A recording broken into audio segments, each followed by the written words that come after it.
इस काल भगवान को 1,00,000 मानव शरीरधारी प्राणियों के शरीर से निकले गंध को खाने का श्राप लगा हुआ है, जिस कारण से इसने अपने तीनों पुत्रों को ये यहाँ की व्यवस्था दे रखी है कि ब्रह्मा जी रजोगुण है, जिसके प्रभाव से हम संतानों उत्पत्ति करते हैं, सभी प्राणी विवश होकर के, जीव के बस की नहीं।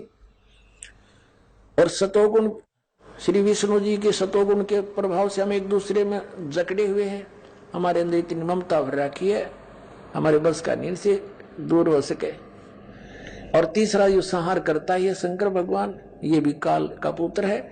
तो इन तीनों से ये कहता है कि जो रजगुण से होता है वो ब्रह्मा जी से उत्पत्ति और विष्णु जी से स्थिति और शिव जी से संहार जो कुछ भी हुआ, इसका निमित्त कारण तो मैं ही हूं, पर मैं इनके सामने नहीं आता, इनसे अलग रहता हूं। अब आगे चलते हैं, देखिएगा अध्याय नंबर 7 और श्लोक नंबर आपने 12 पढ़ लिया। और भी जो सतोगुण से उत्पन्न होने वाले भाव हैं, यानी सतिथि, और रजोगुण जो ब्रह्मा से सृष्टि उत्पत्ति, और तमोगुण शंकर से जो संहार होता है, उन सब को मुझसे ही होने वाले हैं ऐसा ही जान, परंतु वास्तव में इनमें मैं और वे मुझ में नहीं है, इनसे बाहर है ये। अब 13वें में कहा है कि गुणों के कार्य रूप सात्विक राजस और तामस, इन तीनों प्रकार के भाव से, यानी इन्हीं के ऊपर आसक्त ये सारा संसार प्राणी समुदाय मोहित हो रहा है, इन तक सीमित है, ब्रह्मा विष्णु महेश तक। इन तीनों गुणों से, रजगुण ब्रह्मा, सदगुण विष्णु, तमगुण शिव जी से परे मुझ अविनाशी को नहीं जानता। ये कहते हैं इनसे ऊपर हूं मैं, अलग हूं। अब आगे देखो, अब 14वें में कमाल कर दिया, श्लोक नंबर 14 7वें अध्याय का। क्योंकि यह अलौकिक अर्थात अति अद्भुत त्रिगुणमयी मेरी माया, रजगुण ब्रह्मा सतगुण विष्णु तमगुण शिव जी के द्वारा फैलाया गया ये जाल, ये बड़ी दुस्तर है, बड़ा खतरनाक है।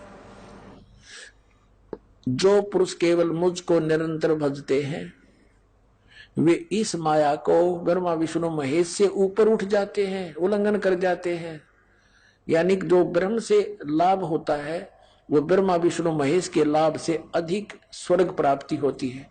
अब यहाँ कहते हैं 15वें श्लोक में कमाल कर दिया, 7वें अध्याय के गीता जी में, माया के द्वारा जिनका ज्ञान हरा जा चुका है, रजगुण ब्रह्मा सतगुण विष्णु और तमगुण शिव जी रूपी इस त्रिगुणमयी माया द्वारा जिनका ज्ञान हरा जा चुका है, जो केवल इन्हीं की भक्ति तक सीमित है, इनसे आगे किसी की सुनना नहीं चाहते।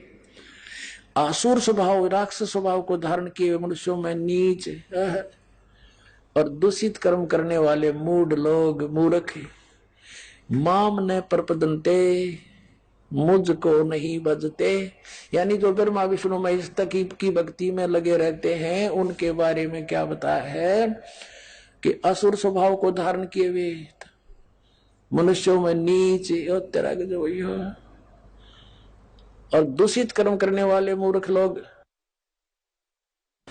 आत्माओं, परमात्मा ने 600 वर्ष पहले कहा था, 3 देव की जो करते भक्ति उनकी कदे ना हो मुक्ति। और गीता जी ने इनको क्या संज्ञा दे दी आपके समक्ष है। इस ब्रह्मा विष्णु रजगुण ब्रह्मा सतगुण विष्णु तमगुण शिव जी के पुजारियों को, राक्षस स्वभाव को धारण किए हुए मनुष्यों में नीच दूषित कर्म करने वाले मूर्ख, 4 गाली इकट्ठी दे रखी गीता जी में। दास नहीं कह रहा, अपने सदग्रंथ कह रहे हैं जिनको हम श्रोधार्य मानते हैं। अब ये कौन है आगे और क्लियर हो जाता है। देखिए, ये कहता गीता ज्ञानदाता कि मेरी भक्ति भी ना करते। आगे देखो, अब 7वें अध्याय का 20वें श्लोक में और कंसेप्ट क्लियर किया है। उन भोगों की कामना द्वारा जिनका ज्ञान हरा जा चुका है, ब्रह्मा विष्णु महेश से मिलने वाले अस्थायी लाभों से, जैसे रावण ने सोने की लंका बना ली और के चला उसके साथ, शर्मा मार लिया लंका ने।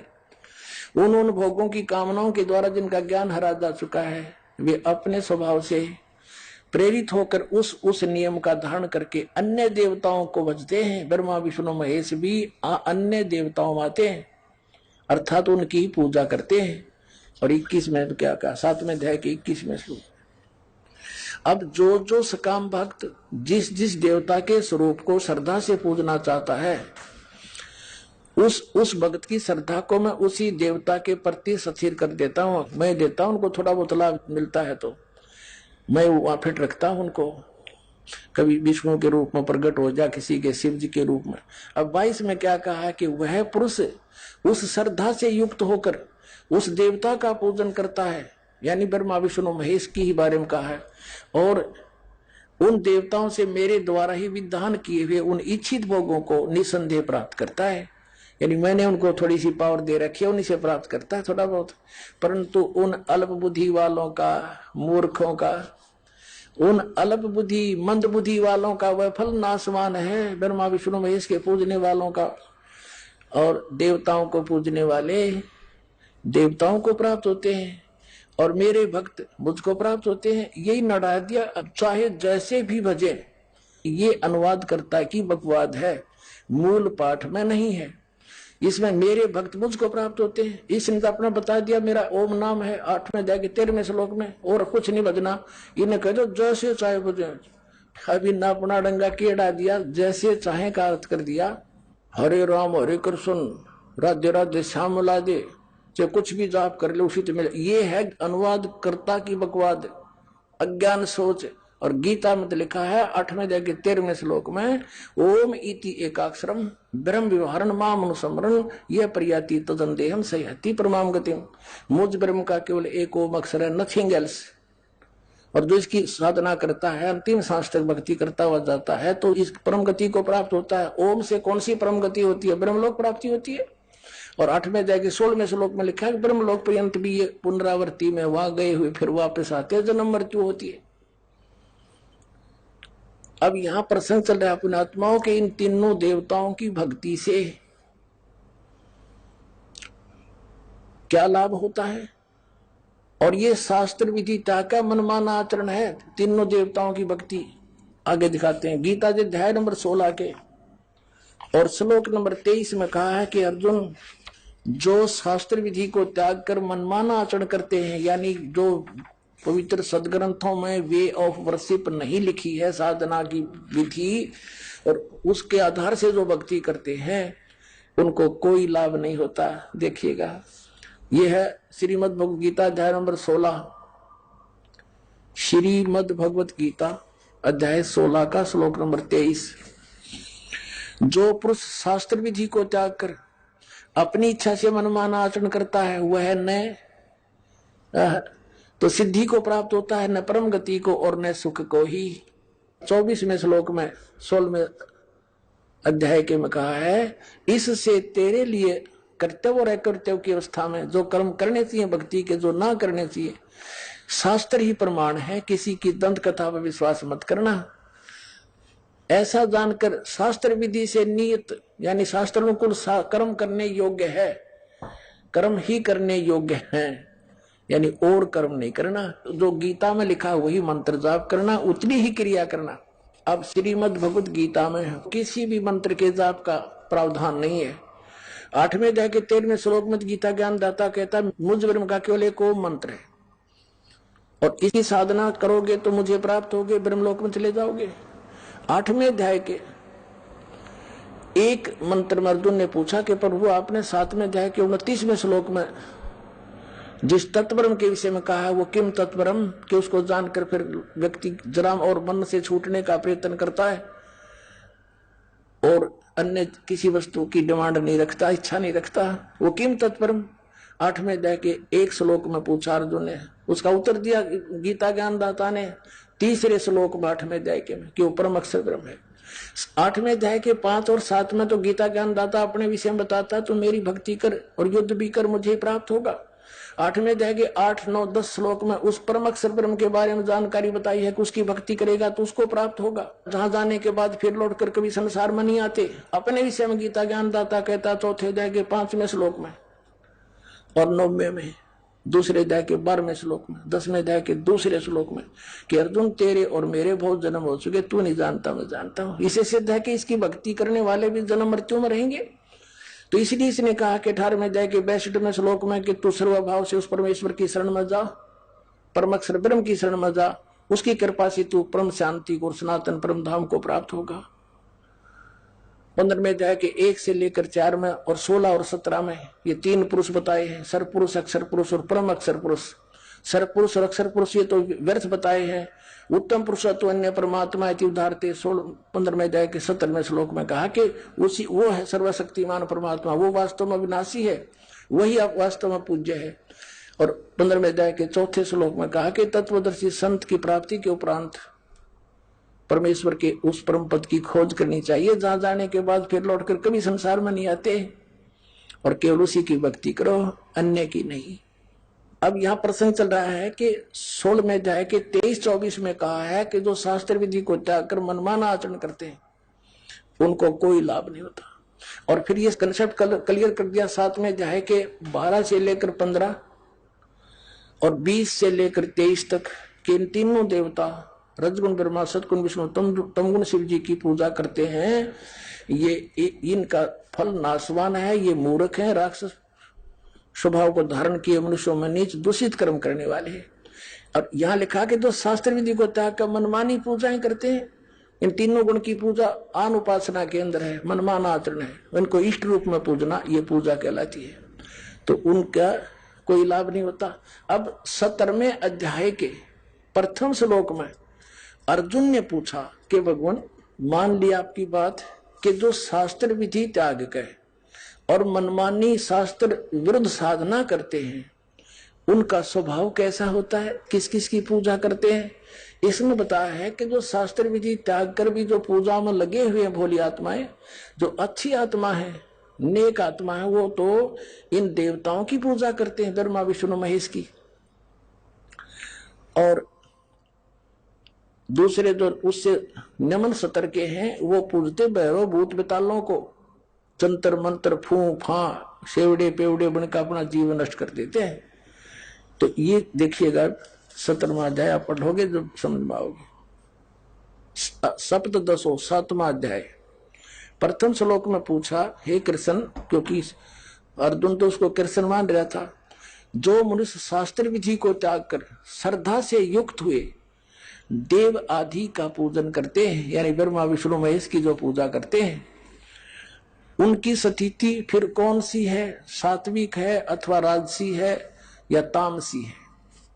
अब ये काल बोला गीता ज्ञानदाता कहता है कि मनुष्यों की वह स्वभाव से उत्पन्न श्रद्धा सात्विक और राजसी और तामसी ऐसे 3 प्रकार की होती है, उसको मुझसे सुन। तीसरे में कहा है, हे भारत, सभी मनुष्यों की श्रद्धा उनके अंतःकरण के अनुरूप होती है, यह पुरुष श्रद्धा में, और इसलिए जो पुरुष जैसी श्रद्धा वाला स्वयं है वैसा भी वो वही वैसा ही है। अब यहाँ चौथे में बताया 17वें अध्याय के में कि सात्विक पुरुष अच्छी आत्मा देवों की पूजा करते हैं, है तो शास्त्र विरुद्ध, है तो कति अज्ञान, व्यर्थ है वो भी, लेकिन ये तो सिर्फ नो बता रहा किसे आदमी किसकी पूजा करते हैं, किस स्वभाव के हुए, अच्छी आत्मा के हो देवी देवताओं की पूजा करते हैं, रजगुण ब्रह्मा सतगुण विष्णु तमगुण शिव जी तक इनकी पूजा करते हैं। तो पुण्यात्माओं आगे आप पढ़ लेना, ज्यादा ना पढ़ाकर यही लाना चाहता था दास। फिर भी ये क्या बताते हैं, ये शास्त्र विधि त्याग कर तो ये सात्विक लोग होते हैं, देवताओं की पूजा करते हैं अच्छी आत्माएं। फिर आगे पढ़ाता हूं आपको, देख लेते हैं। चौथा आप पढ़ रहे हो 17वें अध्याय का। सात्विक पुरुष देवों की पूजा करते हैं, राजस यक्षों की और राक्षसों की, राजस पुरुष। अन्य तामस मनुष्य हैं, वे प्रेत और भूत गणों को पूजते हैं। 5वें में क्या कहा है, जो मनुष्य शास्त्र विधि से रहित है, शास्त्र विधि त्याग का, क्योंकि गीता में कहीं तप करने का नहीं लिखा है। जैसे विष्णु जी भी घोर तप करता था और गीता मना के रखा, ये कहें कि विद्वान थे। अब Shrimad Bhagavad Gita is the God given knowledge, पूर्ण परमात्मा ने दिया था इसको ब्रह्म को, इनके पिता को, और इन्होंने वेद का भी कोई नहीं ज्ञान। ब्रह्मा विष्णु जी ने, आपने देवी पुराण में पढ़ा प्रथम स्कंद में, विष्णु जी कह रहा है कि मैं घोर तप को तपता हूं, हजारों वर्षों तक बैठा रहता हूं और फिर राक्षसों को बैटरी चार्ज करके फिर राक्षसों को मारता हूं। और गीता में लिखा है जो घोर तप को तपते हैं वह कितने मूर्ख हैं। देखिए 17वें अध्याय का 5वां श्लोक, जो मनुष्य शास्त्र विधि से रहित घोर तप को तपते हैं, ये तप तपना भी, घोर तप तपना भी शास्त्र विरुद्ध है। दंभ और अहंकार से युक्त, कामना आसक्ति और बल के अभिमान से युक्त, 17वें अध्याय के 6 श्लोक में, शरीर रूप से सतीत भूत समिता यानी प्राणियों को और अंतःकरण में सतीत मुझ परमात्मा को भी वो कष्ट करने वाले हैं, दुखी करने वाले हैं, उन अज्ञानियों को असुर स्वभाव के जाने। कति क्लियर कर दिया। अब इससे क्या सिद्ध हुआ? श्रीमद् भगवत गीता में ये स्पष्ट हो गया। इन तीनों गुण की भक्ति में ये भूल पड़ो संसारी, कहे कबीर निज नाम बिना कैसे उतरो पारे। हरे राम हरे कृष्ण राधे राधे श्याम मिला दे, एवं नमः ओम श्री सतगुरुदेव एवं नमः, ये इस तरह के मनमुखी साधनाएं हैं, शास्त्र विधि के विरुद्ध है ये मंत्र। अब इसमें स्पष्ट हो गया है, परमात्मा ने कहा था 3 देव की जो करते भक्ति उनकी कदे ना हुआ मुक्ति। अरे पवित्र श्रीमद् भगवत गीता ने स्पष्ट कर दिया कि इन तीनों देवताओं की भक्ति करते हैं, वो है तो शास्त्र विरुद्ध है। और राक्षस स्वभाव को धारण किए मनुष्यों में नीच दूषित कर्म करने वाले मूर्ख, ये ब्रह्म कहता है मेरी भक्ति भी ना करते। अब इनको ऐसा क्यों कहा? जैसे एक बार श्री ब्रह्मा रजगुण की भक्ति की थी हिरण्यकशिपु ने, रजगुण ब्रह्मा जी की, और सिद्धि प्राप्त करके भगवान बन बैठा, अपने ही पुत्र प्रहलाद का शत्रु बन गया। और वो जुल्म गुजारे उस पुण्यात्मा के साथ, पिता होकर भी शर्म नहीं आई उस अहंकार के भूखे तीनों गुणों के उपासक ने। ऐसे जुल्म की राक्षस कहलाया और कुत्ते वाली मौत मारा गया। भगवान ने आकर उसकी छाती पाड़ी, पेट पाड़ के गिर दिया। अब तमोगुण भगवान शंकर की पूजा की थी रावण ने, आपके समक्ष है। और जो वर्तमान के शिव के पुजारी एक सोमवार का व्रत रख के थोड़ी बहुत मंत्र माला करके ने सोचा पता नहीं क्या प्राप्ति कर लेंगे। अब रावण जैसी भक्ति वर्तमान का कोई भी नहीं कर सकता। यहां से धड़ काट के, यहां से काट के दोनों भुजा से समर्पित कर दिया था। और जैसा किया वैसा ये दे सकते हैं भगवान, वैसा ही इसको दे दिया। लेकिन दुर्बुद्धि नहीं गई, राक्षस कहलाया, मौत मारा गया। और कैसा दूषित कर्म किया? अपनी ही माता को, सीता को उठा लाया, जो शंकर भगवान के बड़े भाई की पत्नी थी, उसको उठा लाया। पत्नी बनाने की चेष्टा कर रहा था अपनी मां को। इसे दुष्ट और कौन होगा? दूषित कर्म और क्या होगा? कुत्ते वाली मौत मारा गया और राक्षस कहलाया। एक भस्मागिरी नाम का साधक था, तपस्वी था, तमोगुण श्री शिव का उपासक। और शिव जी के गेट के सामने, मेन गेट के सामने ऊपर को पैर करके नीचे न सिर करके तपस्या करने लग गया। 12 वर्ष तक सिरासन पर रहा। एक दिन पार्वती जी ने कहा कि भगवान आप तो महादेव हो, देवताओं के देव हो, आप तो जो चाहो सो कर सकते हो, आपके भगत को दे दो जो मांगता है। अब भगवान शंकर ने कहा, शिव जी ने कहा तमोगुण ने कि मांग भाई भस्मागिरी, क्या मांगता है साधु? भस्मागिरी ने कहा जी वचनबद्ध हो जाओ तब मांगो। भगवान शिव ने कहा ठीक है भाई, मैं वचनबद्ध हो गया, प्रतिज्ञा करता हूं तू मांगेगा वही दे दूंगा, वचन है मेरा। उसी से मैं सीधा खड़ा हो गया और कहने लगा भगवान ये भस्म कड़ा दे दो जो आपने हाथ में पहन रखा है। उस भस्म कड़े में एक शक्ति थी, उसको मालूम था कि जिसके सिर के ऊपर ऐसे करके यूं कह दिया कि भस्म, वो व्यक्ति, वो पशु पक्षी भस्म हो जाता था। अब जो ही भगवान शंकर ने वचनबद्ध होने के कारण वो अपना प्रिय कड़ा भी दे दिया, ये सोचकर कि साधु संत है, जंगल में रहता है, हिंसक पशुओं से बचने के लिए, राक्षसों से बचने के लिए ले रहा होगा। दे दिया। जो ही कड़ा हाथ में आया और एकदम ठाके मारकर हंसने लगा कि शंकर होले होशियार, तुझे मारूंगा और पार्वती को अपनी पत्नी बनाऊंगा। हा हा हा। अब उसने यूं किया, शंकर भगवान जान गया कि तो एकदम चेंज हो गया सारा, इसका तो हाव भाव बदल गया नीच का। भगवान शंकर ने डांक ठोक दी, फुल स्पीड तक भाग लिया, 100 की स्पीड तक। आगे आगे भगवान और पीछे पीछे पुजारी जा खखाट पटा। तो परमात्मा ने आके रजा करी, उनके शंकर जी के और उस पुजारी के बीच में आकर पार्वती रूप बना के खड़े हो गए खुद परमात्मा। और वो तो पार्वती के लिए भाग ही रहा था, उसने सोचा चल 2 बात कर लेता हूं, पार्वती से रुक गया। अब पार्वती रूप में परमात्मा ने कहा कि आप रुक जाओ, क्यों भागे जा रहे हो, आओ बैठो 2 बात करेंगे। अब शंकर जी तो आपके निकट आ नहीं सकता, 100 किलोमीटर तो उड़ा नहीं डटे भी। अब वो निश्चिंत होकर खड़ा हो गया। पार्वती रूप में प्रभु ने कहा कि मुझे कुछ डांस करके दिखा ताकि मेरा मन प्रसन्न हो, आपको पसंद करूं। वो कहने लगा मैंने नाचना तो ना आता, मैं साधु संत, मैंने तपस्या की है। तो पार्वती रूप में भगवान ने कहा कि मैं सिखाती हूं तुझे, पहले डांस करके दिखा मुझे।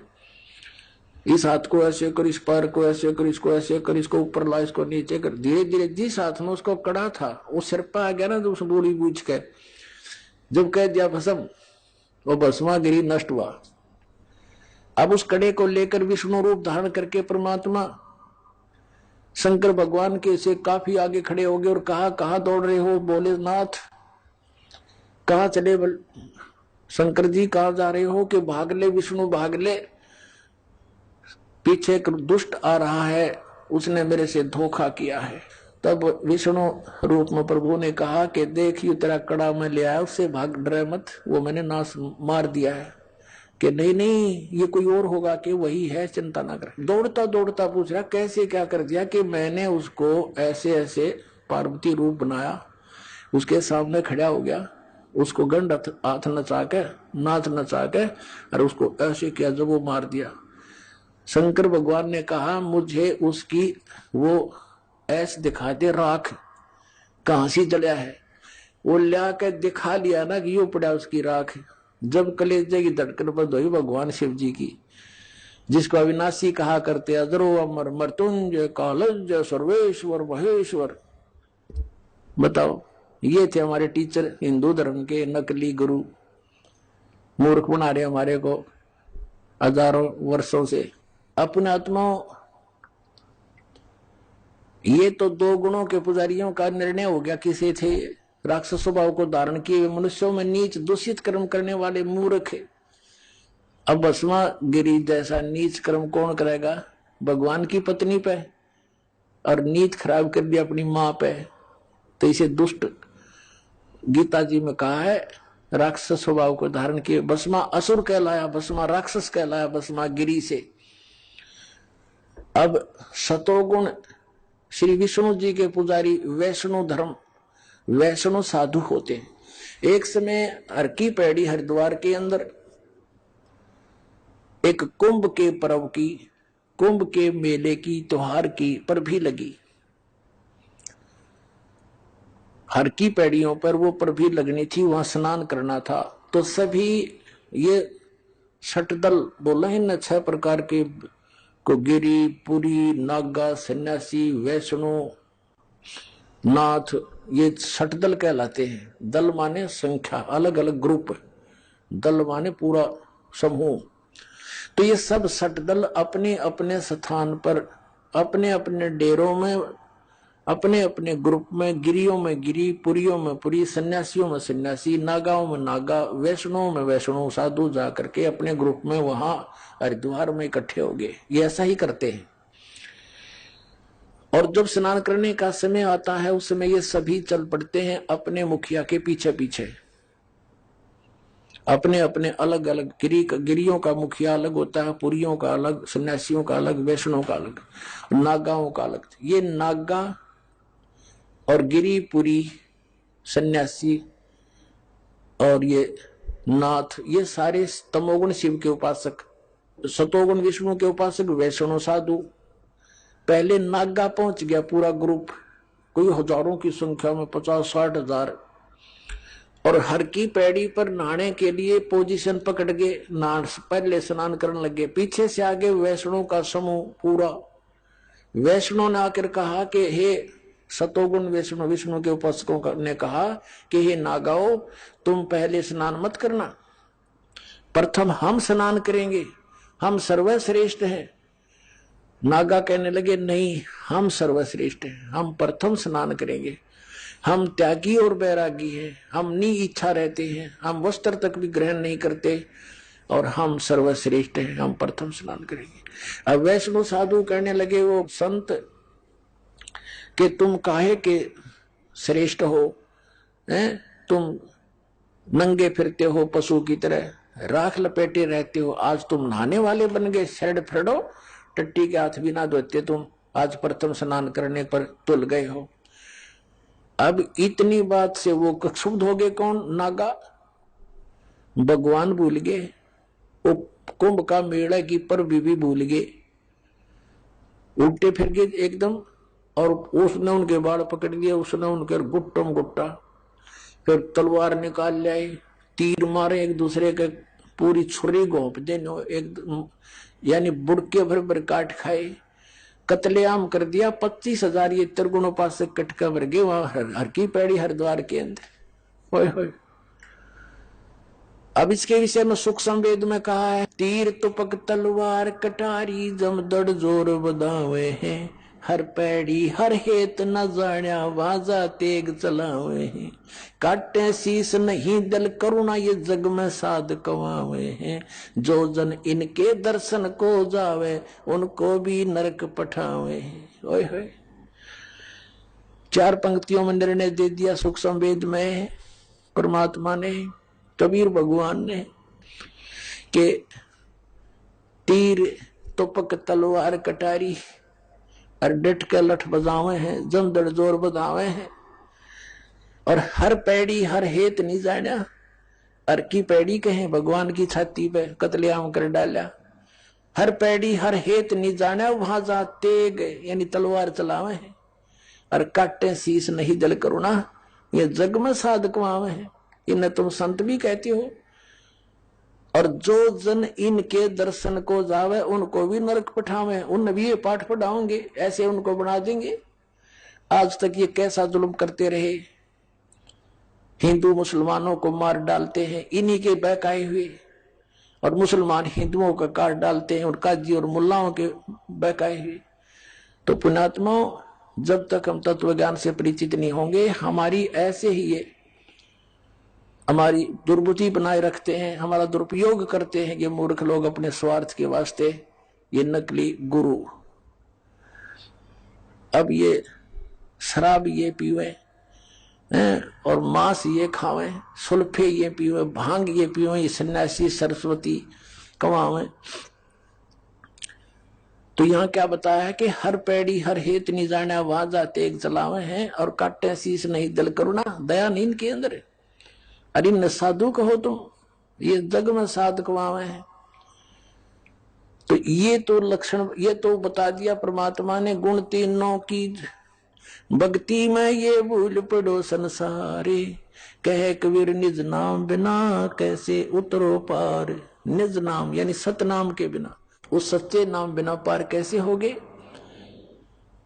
अब जैसे गीता जी अध्याय नंबर 17 के श्लोक नंबर 23 में लिखा है कि ओम तत्सत इति निर्देश ब्रह्म त्रिविध समर्थ है। सचिदानंद घन ब्रह्म के पाने की इस 3 मंत्र की साधना करनी होगी। 8वें अध्याय के 13वें श्लोक में गीता ज्ञानदाता कहता है कि ओम इति एक अक्षरम ब्रह्म व्यवहारन माम स्मरण ये प्रयाति तदन देहम सयाति परमाम गतिम। मुझ ब्रह्म का केवल एक ओम मंत्र है, जो इसका अंतिम श्वास तक सिमरण करता हुआ शरीर छोड़कर जाता है तो परम गति को प्राप्त होता है, जो ओम से मिलनी है। ओम से ब्रह्मलोक मिलेगा। ब्रह्मलोक में गए हुए प्राणी फिर वापस आते हैं 8वें अध्याय के 16वें श्लोक में, वहां पुनरावृत्ति के अंदर। तो उसके पाने के लिए तो केवल एक 3 मंत्र का जाप, इसके अतिरिक्त जो भी जाप करते हैं शास्त्र विधि को त्याग कर वो मनमाना आचरण है। फिर ऑप्शन छोड़ दिया है कि उस परम अक्षर ब्रह्म की पाने की पूरी complete worship, way of worship तत्वदर्शी संत बताओगा, उससे पूछ लो तो वो बताएगा फिर सबकी कैसी पूजा नहीं करनी। पूजा होती है इष्ट रूप में मानकर पूजा करना होता है, साधना मजदूरी कोई अन्य होता है। अब ये तो हो गया कि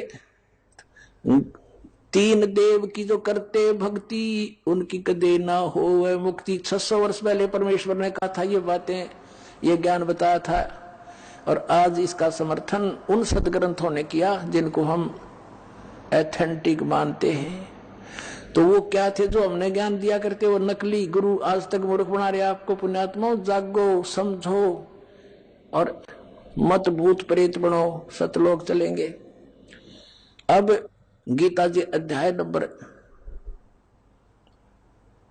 7 के श्लोक नंबर 16 और 17 और 18 में गीता ज्ञान दाता ब्रह्म अपनी साधना करने वालों की बताता है कौन कौन करते हैं। अर्थार्थी, आर्थ, जिज्ञासु और ज्ञानी। अर्थार्थी, आर्थ, जिज्ञासु इनको रिजेक्ट करता है कि ये भी सही साधना नहीं करते,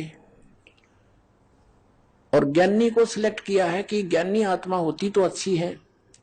ज्ञानी वो होता है जिसको पता लगा कि केवल एक परमात्मा की भक्ति करनी चाहिए। वेदों में यही लिखा है कि पूर्ण परमात्मा की भक्ति से पूर्ण मोक्ष होगा। लेकिन ये भूल गए कि वेदों में यह भी लिखा था कि उस पूर्ण परमात्मा की भक्ति वेदों में वर्णित नहीं है, उसको तो तत्वदर्शी संत बताएंगे। लेकिन उन्होंने अब पे निष्कर्ष निकाल लिया, यजुर्वेद अध्याय नंबर 40 के मंत्र 15 से ओम नाम सिलेक्ट कर लिया पूर्ण परमात्मा का, जबकि वो 17वें श्लोक में 40वें अध्याय यजुर्वेद के खुद कह रहा है कि मेरा तो ओम ब्रह्म है, वो मंत्र है मुझ ब्रह्म का, और वो तो परोक्ष है, पूर्ण परमात्मा तो ऊपर। वह इनकी बुद्धि में ना बड़ी बात, क्योंकि गुरु बिन काहू न पाया ज्ञाना, जो थो था वो छड़े मूड किसाना। गुरु बिन वेद पढ़े जो प्राणी, समझे न सार रहे अज्ञानी। जिस कारण से इन्होंने, इन ज्ञानियों को ये तो पता लग गया ज्ञान उपासना नहीं करनी, तीनों गुणों की पूजा, रजगुण ब्रह्मा सतगुण विष्णु तम गुण शिव जी की भी नहीं करनी चाहिए। तो इन्होंने ये भी ज्ञान हुआ कि मनुष्य जीवन केवल परमात्मा प्राप्ति के लिए मिलता है, इसमें भगवान प्राप्ति साधना भक्ति नहीं हुई तो व्यर्थ है। इनको ज्ञानी कहते हैं। तो इनको तत्वदर्शी संत ना मिलने से गीता ज्ञान दाता कहता है 7वें अध्याय के 18वें श्लोक में, ये ज्ञानी आत्मा है तो अच्छी उदार है, लेकिन ये मेरे वाली अनुत्तम यानी घटिया अश्रेष्ठ गति में सचित है। ये मेरे वाली अनुत्तम गति में सचित है। कौन सी गति? 8वें अध्याय के 13वें श्लोक में कहा है कि जो मुझ ब्रह्म के ओम नाम का जाप करते हैं, करता हुआ शरीर छोड़कर जाता है, मुझ ब्रह्म का जाप करता हो जाता हो, वो उसको परम गति होती है। कौन सी? ओम नाम से होने वाली परम गति। वो कहाँ? ब्रह्मलोक में जाता है। ब्रह्म 8वें अध्याय के 16वें श्लोक में लिखा गीता जी में, ब्रह्मलोक पर्यंत भी जन्म मृत्यु में आते हैं। और गीता के अन्नदाता स्वयं कहता 4थे अध्याय के 5वें श्लोक में, और 9वें श्लोक में, 2 अध्याय के 12वें श्लोक में, 10वें अध्याय के 2 श्लोक में गीता जी में कि तेरे और मेरे बहुत जन्म हो चुके हैं, तो नहीं जानता, मैं जानता हूं। फिर जब तक जन्म मृत्यु है, फिर 18वें अध्याय के 62वें श्लोक में कहा कि इससे तेरे लिए कहते तू सर्वभाव से उस परमेश्वर की शरण में जा, जिसकी कृपा से तू परम शांति को, सनातन परम धाम को प्राप्त होगा, उसकी कृपा से ही। तो इससे सिद्ध हो गया कि गीता ज्ञानदाता से कोई और है सुप्रीम पावर, जिससे पूर्ण मोक्ष होगा। 15वें अध्याय के 4थे श्लोक में कहा कि तत्वदर्शी संत की प्राप्ति के पश्चात परमेश्वर के उस परम पद की खोज करनी चाहिए, जहां जाने के बाद साधक फिर कभी लौटकर संसार में नहीं आता, और केवल उसकी पूजा करो, अन्य की सब त्याग दो। अपनी भी पूजा को रिजेक्ट करता है वो। पूजा मान इष्ट रूप में मानना। तो यहाँ इन अज्ञानियों से, अनाड़ियों से कोई पूछता है कि गीता जी अध्याय नंबर 7 के श्लोक नंबर 18 में गीता ज्ञानदाता अपने से अन्य अपनी गति को भी अनुत्तम क्यों बताता है? तो कहते हैं उसका अर्थ अनुत्तम नहीं, सर्वश्रेष्ठ मानो। जिससे उत्तम कोई और गति ना हो, जिसको प्राप्त हो जाता है उसके बाद और कुछ जानना शेष रहता, इसलिए इसको अनुत्तम, वो अनुत्तम गति है। मूर्ख बना रहे। चौथी कक्षा के बालक ने पूछ ले, अगर इससे अधिक अच्छी कोई श्रेष्ठ गति नहीं होती, इनकी बात मान ले, तो ये 18वें अध्याय के 62वें श्लोक में कह रहा है कि उसकी शरण में जा, सर्वभाव से उस परमेश्वर की शरण में जा, जिसकी कृपा से तो परम शांति को प्राप्त होगा। 8वें अध्याय के 5 और 7 में गीता ज्ञानदाता अपनी साधना बताता है, मेरी पूजा कर मुझे प्राप्त होगा। और 8, 9, 10 में उस परमक्षर ब्रह्म की पूजा, पूर्ण परमात्मा की पूजा के लिए कहता, उसके लिए तत्वदर्शी संत खोज ले। चौथे अध्याय के 34वें श्लोक में कहा। 3 अनाड़ियों ने कह भी पता नहीं गीता जी का। गीता जी में है कितने हरे कृष्ण हरे राम राधे श्याम सीताराम ओम नमः शिवाय फलाना धकड़ा, है कोई मंत्र ऐसा? मूर्ख बना रहे कितने दिनों से हमारे को। अब इसलिए इस गीता ज्ञानदाता ने कहा है कि मेरी साधना में ये लीन ज्ञानी आत्मा अनुत्तम गति में ही सचित रहे। अनुत्तम कैसी? कि जिससे जन्म मृत्यु बार बार होती रहे, वो अनुत्तम है।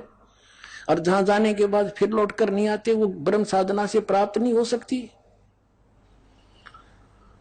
इन ज्ञानी आत्माओं ने हठ योग किए, ओम नाम का जाप किया, वेदों से प्राप्त करके आन उपासना, किसी देव की पूजा नहीं की। और ब्रह्मा जी को जब ये कमल के फूल पर बैठा था, वहां सचेत हुआ, इसको बेहोश करके कोमा में रखा हुआ था, वहां सचेत कर दिया कमल के फूल पर बैठा के। ब्रह्मा जी कहते मुझे नहीं मालूम है कहां से आ गया। तो आकाशवाणी कर दी इस काल ने कि तप करो तप करो। इसने सोचा यह आकाशवाणी पूर्ण परमात्मा की है, और करी थी इस काल ने। उसके बाद ब्रह्मा जी को वेद प्राप्त हुए। वेदों में कहीं पर भी हठ योग तप योग करना नहीं लिखा। तो इस ब्रह्मा के इस लोक वेद से कि मुझे आकाशवाणी हुई तप करने की, हठ योग करने लग गए। ये ओम नाम का जाप वेदों से ले लिया, हजारों वर्ष तक डले डोते रहे। गीता अध्याय नंबर 11 के श्लोक नंबर 47-48 में कहता, अर्जुन ये मेरा रूप जो तूने देखा, ये असली मेरा रूप है। इससे पहले किसी ने नहीं देखा, किसी को प्राप्त नहीं हुआ मैं। और मेरे इस रूप की प्राप्ति अर्थात मेरी प्राप्ति न वेदों वर्णित विधि से, न तप से, न जप से, न किसी क्रियाओं से कोई नहीं कर सकता। इति सिद्धम कि वेदों में वर्णित विधि ओम नाम से और जो भी साधना क्रिया करते हैं यज्ञों से परमात्मा प्राप्ति नहीं से कुछ अन्य लाभ हो जाते हैं। वो लाभ इन ऋषियों को हो गए, सिद्धियां आ गई, एक दूसरे को ऊपर प्रभु पाकी के, किसी को भस्म कर दिया, किसी को जो है ना दुराशीष दे दी, जिस कारण से इनसे डरने लगे। एक चुनक नाम के ऋषि थे, उसने ऐसे ही, वो ज्ञानी आत्मा उद्धार थे, हजारों वर्षों तक ओम नाम का जाप और हठ योग किया। लोक वेद हठ योग गीता जी अध्याय नंबर 17 के श्लोक नंबर 6 में जिसको रिजेक्ट किया है कि शास्त्र विधि को त्याग कर जो मनमाना घोर तप को तपते हैं, वो राक्षस सब अन्य प्राणियों को भी दुखी देते हैं। इस शरीर के अंदर मुझ ब्रह्म को भी क्रस करने वाले, दुखी करने वाले असुर स्वभाव के जान। अब देखिए भी बुरे बताए ज्ञानी आत्मा क्यों? उस टुणक ऋषि ने साधना की, भगवान मिला नहीं, सिद्धियां एटम बम बन गया। एक मानदाता चक्रवर्ती राजा था, पूरी पृथ्वी और शासन जिसका हो उसको चक्रवर्ती राजा कहते हैं। अब ये चक्रवर्ती राजा ये अपनी पृथ्वी पर ये देखना चाहते अपने शासन काल में कि मेरे अंतर्गत मेरे अधीन जितने नवाब हैं, राजा हैं, छोटे नरेश हैं, उन्होंने किसी ने मेरी प्रभुता, मेरी पराधीनता अस्वीकार तो नहीं कर दी है। इसलिए एक अश्वमेघ का घोड़ा छोड़ देते हैं अश्वमेघ यज्ञ के लिए, उसके साथ कुछ सैनिक भेज देते हैं और राजा का पर्सनल हॉर्स होता है अपना घोड़ा, उसके गले में एक पंपलेट लगा देते हैं। लगा दिया कि राजा मानदाता राजा के पास इतनी सेना है, 72 करोड़ सेना है, और जिस भी राजा को इस मानदाता चक्रवर्ती राजा की पराधीनता स्वीकार ना हो, घोड़े को पकड़ लो, अपने पास बांध लो और युद्ध के लिए तैयार हो जाओ। पूरी पृथ्वी पर वो घोड़ा घूम आया, सब ने पढ़ लिया पंपलेट कि 72 करोड़ सेना, सब चुप हो गए, किसी ने हिम्मत नहीं की घोड़े को पकड़ देने की, अर्थात युद्ध करने की। तो पूरी पृथ्वी पर विजयी साबित हो गया। वो वापस आ रहे थे। चुनक ऋषि वहां तपस्या किया करता था, उसकी कुटिया के पास से वो गए थे, वहीं से वापस आ रहे थे। उसने पूछा कि सैनिकों, ये घोड़ा खाली क्यों है, इस पर सवार क्यों नहीं? बाकी पर तुम सब विराजमान हो, सवार हो। सैनिकों ने बताया कि ऋषि जी, ये मानदाता चक्रवर्ती राजा का घोड़ा है, इस पर कोई बैठ नहीं सकता। और तुम गए कहां थे? ऋषि ने पूछा कि हम पूरी पृथ्वी का चक्कर लगा कर आए और ऐसे ऐसे हमारा उद्देश्य था। तो राजा ने कहा कि क्या किसी ने इस राजा का युद्ध नहीं स्वीकार किया? इतना प्रबल है ये। तो सैनिकों ने कहा कि हमारे राजा के पास 72 करोड़ सेना है ऋषि जी, और है किसी की हिम्मत उसकी जाड़ फोड़ दे हम। अब ऋषि ने सोचा, देखो बिदकाल के हाथ में, पहले तो इनको एटम बम बनाता सिद्धियों से, गलत साधना शास्त्र विधि रहित मनमाना तप तपवा के, जैसे विष्णु जी कह रहे थे देवी पुराण में कि मैं पहले तो घोर तप को तपता हूं और फिर बैटरी चार्ज हो जा सिद्धिया जा, फिर राक्षसों से लड़ता हूं, उन नरे राक्षसों को मार डालता है उसके बैड अकाउंट में है, और फिर जब ये विष्णु पद से रहित होगा, मरेगा, फिर इसको कुत्ते की योनि में, होय होय। ऐसा धोखा करता है अपने आत्माओं। परमात्मा बताते हैं। फिर उधर से काल के हाथ में रिमोट था, उसने उसकी रिमोट से ऋषि के अंदर प्रेरणा भर दी कि इसमें तो अभिमान हो गया राजा में, इसका अभिमान ठीक करना चाहिए। ऋषि खड़ा हुआ और कहने लगा, भाई इस घोड़े को मैं पकड़ देता हूं और मैं तुम्हारे राजा का युद्ध ओट लेता हूं। सैनिक लगे रह कंगले कंगाल, तेरे दाने खाने को नहीं, और युद्ध करेगा तो मानदाता चक्रवर्ती राजा के पास अपने फेरले माड़ा बोल वाला बैठ के, मत पंगे में पा दे, जपले अपनी भक्ति कर, दो सा काम करया करे ऋषि वही कर तू। ऋषि बोला, भाई मन ने तो पकड़ दिया है घोड़ा, और जाओ कह दो तुम्हारे राजा ने। वो तो त्यार थोड़ा बांध दिया घोड़ा उसके वृक्ष के झोपड़ी जिस वृक्ष पर डल रही थी। राजा को आके सुना दिया कि ऐसे ऐसे पूरी पृथ्वी पर तो किसी ने आपका घोड़ा पकड़ा नहीं, एक चुनक नाम के ऋषि ने आपका युद्ध स्वीकार कर लिया। अब राजा को बताया गया मंत्रियों के द्वारा कि जी आज एक व्यक्ति ने हिम्मत करी है, कल दूसरा करेगा, ये राजनीति होती है, ऐसे तो सिर उठाएगी दुनिया, इसको कुचल डालना चाहिए। राजा बोला, जाओ 18 करोड़ सेना एक बार भेज दी तो उसके एक व्यक्ति को मारने के लिए, ताकि और भी डर जाए, भयभीत हो जाए कि इतनी सेना आ गई, तुरे की तो बड़ा तगड़ा राजा है।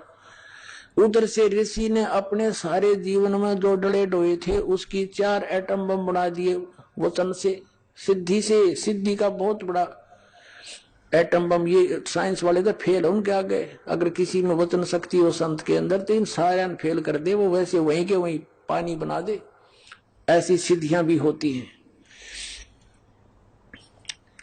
अब ऋषि ने अपनी 4 पुत्री बना ली, 4 एटम बम बना दिए अपनी सिद्धि से, अपनी शक्ति भक्ति जो सारा दिन सारे जीवन में डरे डोए थे। एक पुतली छोड़ दी, 18 करोड़ अक्षोणी सेना का कत्लेआम कर दिया, नाश कर दिया। राजा ने दूसरी टुकड़ी 18 करोड़ की भेज दी, ऋषि ने दूसरी पुतली छोड़ दी।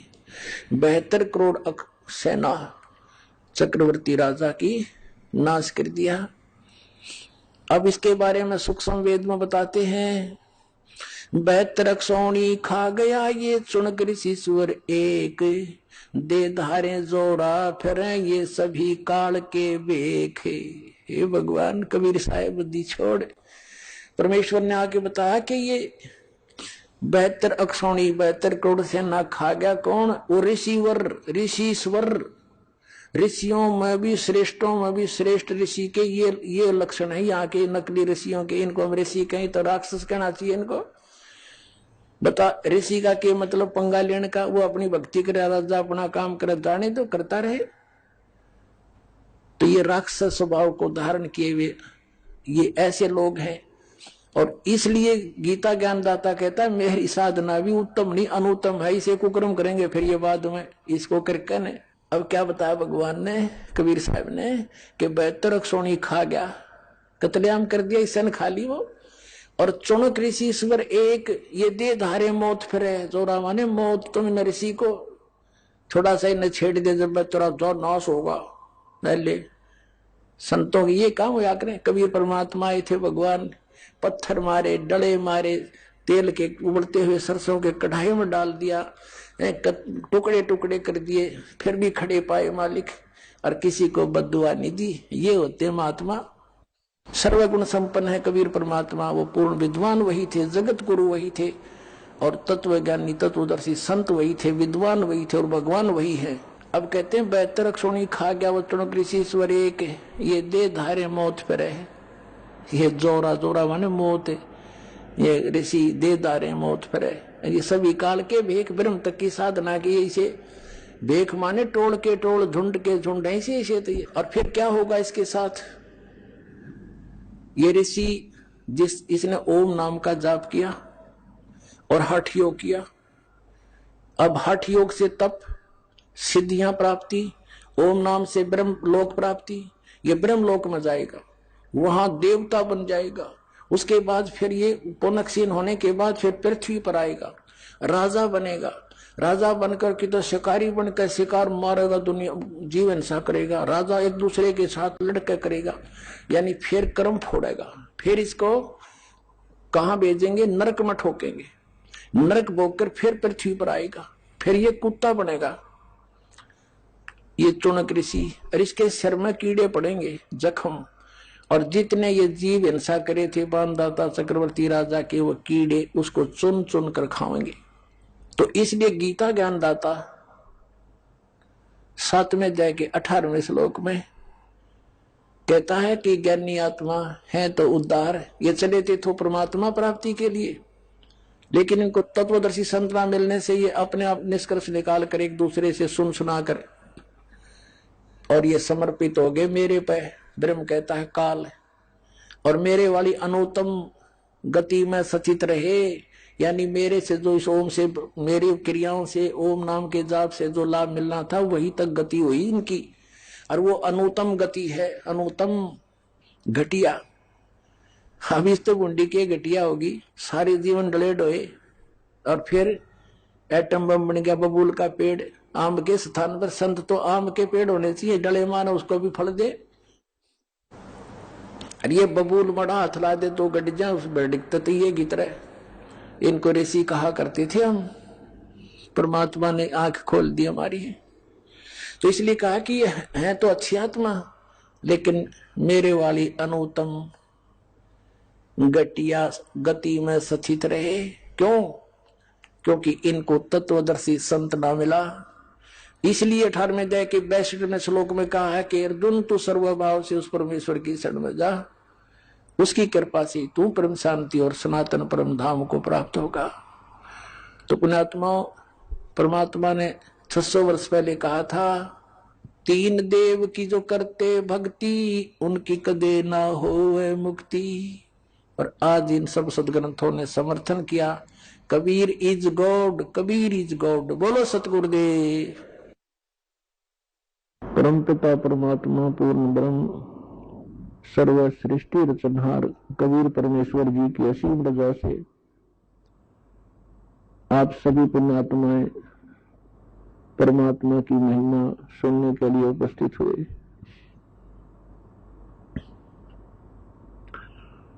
परमेश्वर अपनी जानकारी, अपने विषय में यथार्थ ज्ञान और सारी सृष्टि की रचना की जानकारी स्वयं ही प्रदान करने के लिए इस काल के लोक में सशरीर आते हैं, सशरीर चले जाते हैं।